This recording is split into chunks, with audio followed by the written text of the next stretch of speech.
کی سردار ہو اور مومنوں کی عورتوں کی سردار ہو۔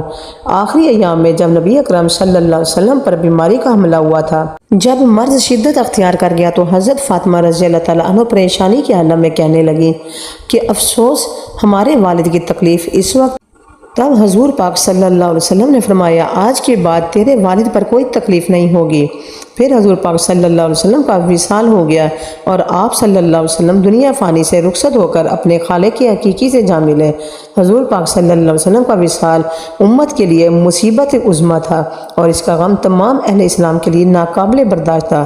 رسول اکرم صلی اللہ علیہ وسلم کی وصال کے بعد حضرت فاطمہ رضی اللہ تعالیٰ عنہ نہایت مغموم رہتی تھیں اور یہ ایام انہوں نے صبر و سکون کے ساتھ پورے کیے۔ آپ رضی اللہ تعالیٰ عنہ بیمار تھیں۔ آپ کی تیمارداری کے لیے حضرت اسماء بنت اویس جو خلیفہ اول صدیق اکبر کی زوجہ محترمہ تھیں تشریف لائیں۔